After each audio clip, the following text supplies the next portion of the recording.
नमस्कार। पैसा और साख, ये शब्द सुनते ही दिमाग में क्या आता है?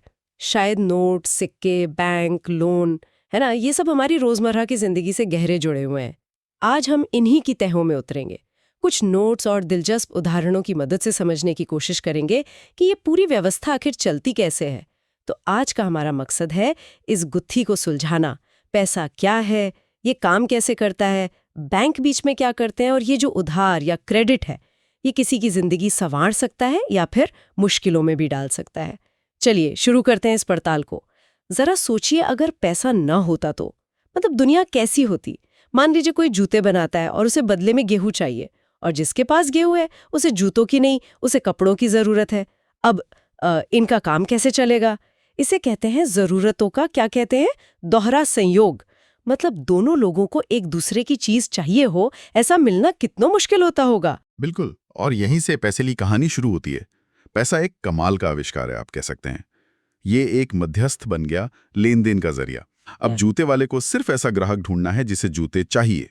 बस वो जूते बेचकर पैसे ले लेगा और फिर उन पैसों से बाजार में जाकर किसी से भी गेहूं खरीद लेगा। कितना आसान हो गया। उसे ऐसे किसान को ढूंढने की जरूरत नहीं जिसे जूते ही चाहिए हों। इसने व्यापार को वाकई बहुत आसान बना दिया। हाँ, ये तो है। और पैसे ने अपना रूप भी बदला है वक्त के साथ, है ना? हाँ, पहले सुना है अनाज, गाय बैल, ये सब चलते थे। फिर धातु के सिक्के आए, सोना, चांदी, तांबा। हमारे स्रोतों में कुछ पुराने सिक्कों की तस्वीरें भी थीं, गुप्त काल के, तुगलक के, अकबर की मुहर वाले। देखकर लगता है कि जैसे इतिहास इन सिक्कों में कैद है। हाँ, बिल्कुल। और आज आज हम कागज के नोट और धातु के सिक्के इस्तेमाल करते हैं।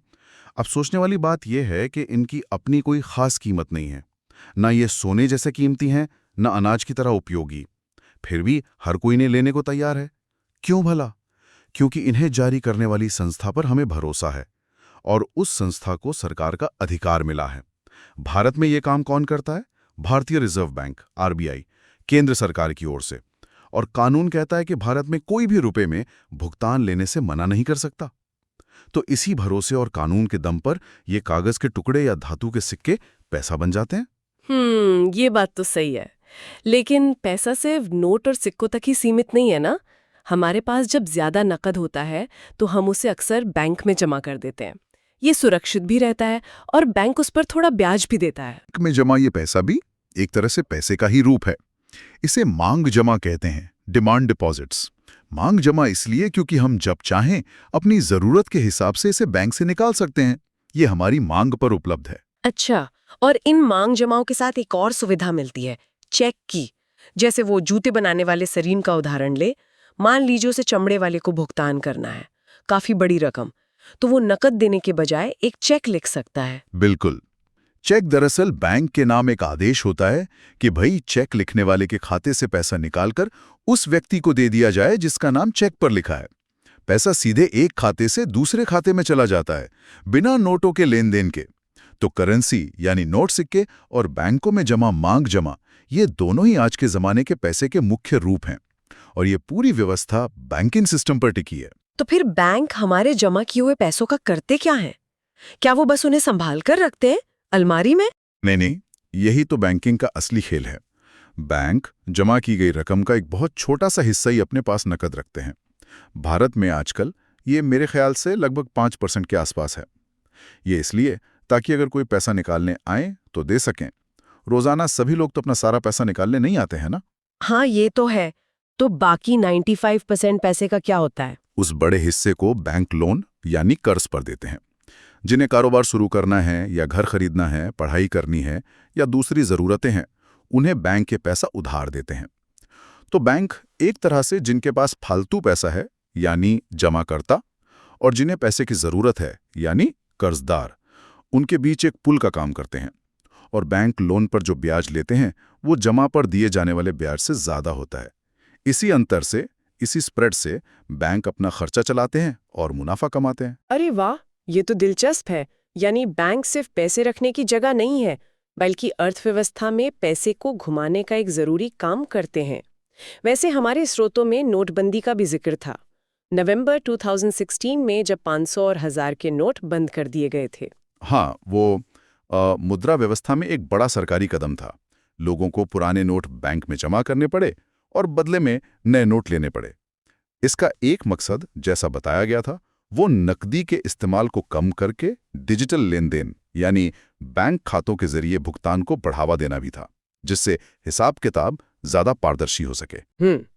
चलिए अब इस चर्चा के दूसरे अहम हिस्से पर आते हैं, साख यानी क्रेडिट या उधार। क्रेडिट एक तरह का वादा है कि आज आप मुझे पैसे, सामान या सेवा दे दो, मैं भविष्य में आपको भुगतान कर दूंगा या दूंगी।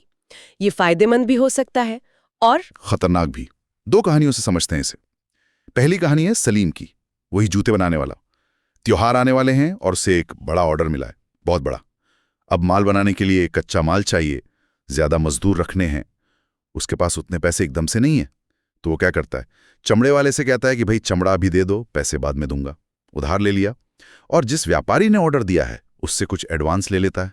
हाँ, ये दोनों ही क्रेडिट के रूप है। बिल्कुल। सलीम समय पर जूते बनाकर देता है, उसे अच्छा मुनाफा होता है और वो चमड़े वाले का उधार भी चुका देता है और व्यापारी का हिसाब भी कर देता है। यहाँ देखिए, क्रेडिट ने सलीम के लिए एक तरह से जादू की छड़ी का काम किया। उसे वक्त पर पैसा मिला, यानी वर्किंग कैपिटल मिली, उसने अपना काम बढ़ाया और ज्यादा कमाई की। ये क्रेडिट का सकारात्मक पहलू है। ये उत्पादन बढ़ाने में, कमाई बढ़ाने में मददगार हो सकता है। लेकिन एक दूसरा पहलू भी है, स्वप्ना की कहानी। ये थोड़ी दुखद है। वो एक छोटी किसान है, खेती के खर्चे के लिए साहूकार से ऊंची ब्याज दर पर कर्ज लेती है। उम्मीद है कि फसल अच्छी होगी तो चुका देगी। लेकिन बदकिस्मती से फसल पर कीड़े लग गए, फसल बर्बाद हो गई, लागत भी नहीं निकली। वो कर्ज नहीं चुका पाई और ब्याज बढ़ता गया। ओह, ये तो बुरा हुआ। और फिर अगले साल उसे फिर कर्ज लेना पड़ा, जीने के लिए और थोड़ी बहुत खेती के लिए। इस बार फसल ठीक हुई, पर कमाई इतनी नहीं थी कि पुराना और नया दोनों कर्ज ब्याज समेत चुका सके। यानी वो एक तरह के जाल में फंस गई। हाँ, जिसे कर्ज का जाल या डेट ट्रैप कहते हैं। और नतीजा ये हुआ कि उसे कर्ज उतारने के लिए अपनी थोड़ी सी जमीन का टुकड़ा बेचना पड़ा। उफ, कितनी दुखद बात दिखी ना। एक ही चीज क्रेडिट सलीम के लिए वरदान बन गई और स्वप्ना के लिए अभिशाप। बिल्कुल। क्रेडिट काम कहेगा या नहीं, ये बहुत कुछ परिस्थितियों पे निर्भर करता है। जोखिम कितना है, जैसे स्वप्ना के केस में फसल खराब होने का जोखिम था, और अगर नुकसान हो जाए तो कोई सहारा है या नहीं। स्वप्ना के पास शायद कोई और सहारा नहीं था, इसलिए क्रेडिट ने उसकी हालत सुधारने के बजाय और खराब कर दी। तो जब कोई लोन लेता या देता है तो कुछ शर्तें तय होती हैं। उन्हें लोन के शर्तें या टर्म्स ऑफ क्रेडिट कहते हैं। इनमें क्या क्या आता है? इसमें मुख्य रूप से 4 चीजें होती हैं, देखिए। पहला तो है ब्याज दर, यानी इंटरेस्ट रेट, मूल रकम पर कितना अतिरिक्त पैसा देना होगा। दूसरा, समर्थक ऋणाधार, जिसे अंग्रेजी में कोलैटरल कहते हैं। ये उधार लेने वाले की कोई संपत्ति होती है, जैसे जमीन, मकान, गाड़ी, बैंक में जमा पैसा, सोना, जो गारंटी के तौर पर रखी जाती है। अगर कर्ज नहीं चुकाया तो उधार देने वाला इसे बेचकर अपना पैसा वसूल सकता है। अच्छा, ये गारंटी की तरह है। हाँ, बिल्कुल। तीसरा, जरूरी दस्तावेज, डॉक्यूमेंटेशन, जैसे पहचान पत्र, पते का सबूत, आय का प्रमाण वगैरह। और चौथा, भुगतान का तरीका, मोड ऑफ रीपेमेंट, मतलब लोन किस्तों में चुकाना है या एक मुश्त, कब तक चुकाना है, ये सब। जैसे मेघा का उदाहरण था, उसने घर खरीदने के लिए बैंक से 5 लाख का लोन लिया, तो बैंक ने ब्याज दर तय की 12% सालाना, चुकाने की अवधि तय की 10 साल, हर महीने किश्त में। उससे नौकरी और सैलरी के रिकॉर्ड मांगे, यानी दस्तावेज, और गारंटी के तौर पर नए घर के कागजात बैंक ने अपने पास रख लिए। ये घर के कागजात ही कोलैटरल हुए। एकदम सही। ये सारी शर्तें मिलकर लोन एग्रीमेंट बनाती हैं, और ये शर्तें बहुत अलग अलग हो सकती हैं। ये इस पे निर्भर करता है कि उधार देने वाला कौन है, बैंक है या साहूकार, और लेने वाला कौन है, उसकी आर्थिक स्थिति कैसी है, उसके पास कोलैटरल है या नहीं। जाहिर है, हर कोई चाहेगा कि ब्याज कम हो, चुकाने की शर्तें आसान हो और कोलैटरल या कागजात कम से कम मांगे जाएं। ये शर्तें कितनी अलग हो सकती हैं, इसका अंदाजा सोनपुर गांव के कुछ उदाहरणों से मिलता है। हमारे नोट्स में था ये। हाँ, वहाँ अलग अलग लोगों के लिए क्रेडिट की दुनिया कितनी अलग है। वाकई। हाँ, सोनपुर की कहानियां आंखें खोलने वाली हैं। एक तरफ अरुण है, मध्यम किसान है, उसके पास 7 एकड़ जमीन है, उसे बैंक से खेती के लिए लोन मिला है, ब्याज दर सिर्फ 8.5% सालाना, और चुकाने के लिए 3 साल का वक्त, जब चाहे चुका दे। इतना कम ब्याज, ऐसा क्यों? क्योंकि उसके पास जमीन है, यानी बैंक के पास कोलैटरल है, गारंटी है, इसलिए उसे सस्ता लोन मिल गया। अच्छा, और दूसरी तरफ? रमा है, वो खेतीहर मजदूर है, उसके पास अपनी जमीन नहीं है, उसे रोजमर्रा के खर्चों या मान लीजिए कोई बीमार पड़ गया, ऐसी अचानक जरूरत पड़ने पर अपने मालिक गांव के जमींदार से ही उधार लेना पड़ता है। और ब्याज सुनिए, 5% प्रति माह। प्रति माह?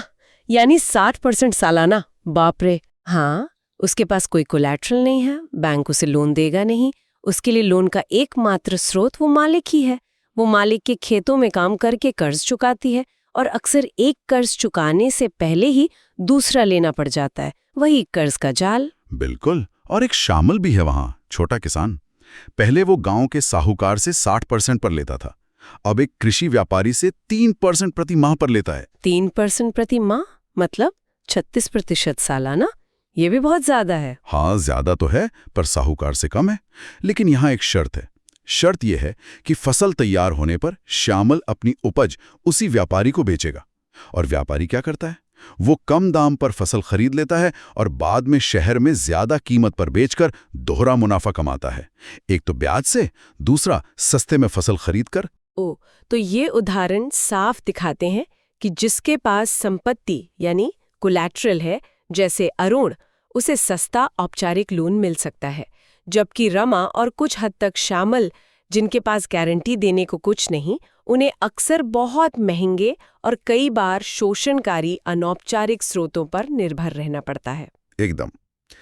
तो यहीं से बात आती है लोन के स्रोतों की, जिन्हें हम 2 हिस्सों में बांट सकते हैं, औपचारिक और अनौपचारिक। इनमें क्या फर्क है मुख्य रूप से? देखिए, औपचारिक स्रोत, फॉर्मल सेक्टर, वो हैं जो सरकार या कानून के दायरे में काम करते हैं, जैसे बैंक और सहकारी समितियां, कोऑपरेटिव्स। भारतीय रिजर्व बैंक आरबीआई इन पर नजर रखता है। आरबीआई ये देखता है कि ये बैंक ठीक से काम कर रहे हैं, पर्याप्त कैश रख रहे हैं, ब्याज दरें बहुत ज्यादा तो नहीं ले रहे हैं।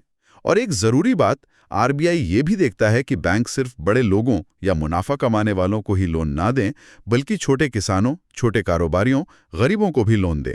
इसे प्रायोरिटी सेक्टर लेंडिंग कहते हैं। अच्छा, और अनौपचारिक स्रोत, इनफॉर्मल सेक्टर? इनमें आते हैं साहूकार, व्यापारी, मालिक, रिश्तेदार, दोस्त वगैरह।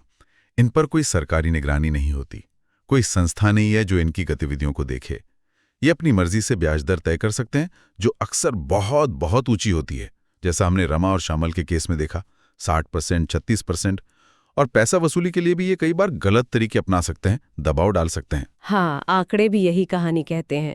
एक ग्राफ था जिसमें दिखाया गया कि 2019 में ग्रामीण भारत में करीब आधे लोन ही बैंकों और सहकारी समितियों से, यानी औपचारिक स्रोतों से आ रहे थे। बाकी आधे साहूकारों, व्यापारियों, रिश्तेदारों आदि से थे, जो अनौपचारिक स्रोत हैं। जी, और एक दूसरा ग्राफ शहरी इलाकों का दिखाता है। उसमें दिखता है कि जो गरीब परिवार हैं, वो अपने ज्यादातर लोन करीब 54% अनौपचारिक स्रोतों से लेते हैं, जबकि जो अमीर परिवार हैं, वो ज्यादातर करीब 83% औपचारिक स्रोतों यानी बैंकों वगैरह से लोन लेते हैं। ग्रामीण क्षेत्रों में भी कमोबेश यही पैटर्न है। इसका सीधा मतलब है कि सस्ता, सुरक्षित, औपचारिक क्रेडिट अभी भी गरीबों की पहुंच से काफी हद तक दूर है। वो महंगे, जोखिम भरे अनौपचारिक कर्जों पर निर्भर हैं, और ये कर्ज अक्सर उन्हें गरीबी के दुष्चक्र से बाहर निकलने ही नहीं देते। कमाई का बड़ा हिस्सा ब्याज चुकाने में चला जाता है, या फिर वो रमा की तरह कर्ज के जाल में फंस जाते हैं। तो सवाल ये है कि आखिर गरीब लोग बैंकों से लोन क्यों नहीं ले पाते? क्या दिक्कतें हैं? देखिए, सबसे बड़ी वजह है कोलैटरल की कमी। उनके पास गारंटी के तौर पर रखने के लिए जमीन, मकान जैसी संपत्ति नहीं होती। दूसरी बात, बैंक की जो कागजी कार्रवाई होती है, दस्तावेज जमा करना, फॉर्म भरना, वो भी कई बार उन्हें मुश्किल और डरावना लगता है। इसके उलट गांव का साहूकार या मालिक, वो उन्हें व्यक्तिगत रूप से जानता है। वो बिना किसी कोलैटरल या ज्यादा कागजात के भी उधार दे देता है, तुरंत, भले ही ब्याज आसमान छू रहा हो। ये तो बड़ी समस्या है। तो क्या इसका कोई हल है? कोई रास्ता है जिससे गरीबों तक सस्ता और आसान क्रेडिट पहुंच सके? हाँ, बिल्कुल है। और पिछले कुछ दशकों में एक बहुत ही कारगर समाधान सामने आया है, खासकर ग्रामीण महिलाओं के लिए। वो हैं स्वयं सहायता समूह, यानी सेल्फ हेल्प ग्रुप्स, SHGs। अच्छा, स्वयं सहायता समूह, ये कैसे काम करते हैं? इसमें आमतौर पर 15-20 महिलाएं जो आस पड़ोस की होती हैं, अपना एक समूह बनाती हैं। वो नियमित रूप से मिलती हैं, हफ्ते में या महीने में, और छोटी छोटी बचत करती हैं। मान लीजिए 25 रुपए से लेकर 100 रुपए या उससे ज़्यादा, हर सदस्य अपनी क्षमता के अनुसार। इस सारा जमा पैसा समूह के पास ही रहता है। फिर इस पैसे का क्या होता है? अगर समूह के किसी सदस्य को छोटी मोटी ज़रूरत के लिए कर्ज चाहिए, मान लीजिए बीज खरीदना है या बच्चे की फीस देनी है या कोई बीमार हो गया, तो वो समूह से ही कर्ज ले सकती है। और समूह जो ब्याज लेता है वो साहूकार के ब्याज से बहुत कम होता है। ये तो बहुत अच्छा है, आपस में ही मदद हो जाती है। हाँ, और सबसे बड़ी बात अब आती है, जब समूह 1-2 साल तक नियमित रूप से बचत कर लेता है तो वो बैंक से लोन लेने के योग्य हो जाता है। बैंक पूरे समूह के नाम पर लोन देता है। ये लोन सदस्यों को छोटे मोटे स्वरोजगार शुरू करने के लिए दिया जाता है, जैसे किसी को सिलाई मशीन खरीदनी है, किसी को छोटी दुकान खोलनी है, किसी को बकरी या गाय खरीदनी है। लेकिन बैंक लोन कैसे देता है? इन महिलाओं के पास तो कोलैटरल नहीं होता। यही तो इसकी खूबी है। यहाँ किसी व्यक्तिगत कोलैटरल की जरूरत नहीं पड़ती। बैंक समूह की नियमित बचत को देखता है और समूह के सदस्य एक दूसरे के लोन चुकाने की जिम्मेदारी लेते हैं। यही एक तरह की गारंटी बन जाती है। वाह, ये तो कमाल का तरीका है। मतलब बिना कोलैटरल के बैंक लोन। बिल्कुल, इससे महिलाओं को न सिर्फ सस्ता और आसान लोन मिलता है, बल्कि वो आर्थिक रूप से आत्मनिर्भर बनती हैं। उनमें आत्मविश्वास आता है। और ये जो समूह की बैठकें होती हैं, वो सिर्फ पैसे के लेन देन तक सीमित नहीं रहती। वहाँ महिलाएं स्वास्थ्य, पोषण, घरेलू हिंसा जैसे सामाजिक मुद्दों पर भी चर्चा करती हैं, एक दूसरे का सहारा बनती हैं। ये तो वाकई सशक्तिकरण का एक बड़ा माध्यम है। निश्चित रूप से। और इसका एक जीता जागता बहुत बड़ा उदाहरण है बांग्लादेश का ग्रामीण बैंक, जिसे प्रोफेसर मोहम्मद यूनुस ने शुरू किया था और उन्हें इसके लिए 2006 में नोबेल शांति पुरस्कार भी मिला। ग्रामीण बैंक ने इसी स्वयं सहायता समूह जैसे मॉडल पर काम करते हुए करोड़ों गरीब महिलाओं तक क्रेडिट पहुंचाया और ये साबित किया कि गरीब, खासकर महिलाएं, न केवल भरोसेमंद कर्जदार हो सकती हैं, बल्कि वो सफलतापूर्वक अपना छोटा मोटा उद्यम शुरू कर सकती हैं और चला सकती हैं। तो कुल मिलाकर आज हमने पैसे और साख की इस जटिल लेकिन हमारी जिंदगी से जुड़ी हुई दुनिया को समझने की कोशिश की।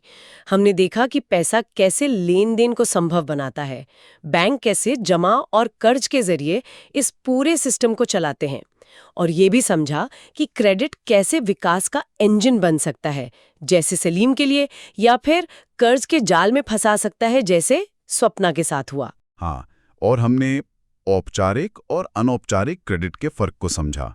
ये भी देखा कि गरीबों के लिए सस्ता और सुरक्षित क्रेडिट पाना आज भी एक बड़ी चुनौती है, लेकिन स्वयं सहायता समूहों जैसे रास्ते उम्मीद जगाते हैं।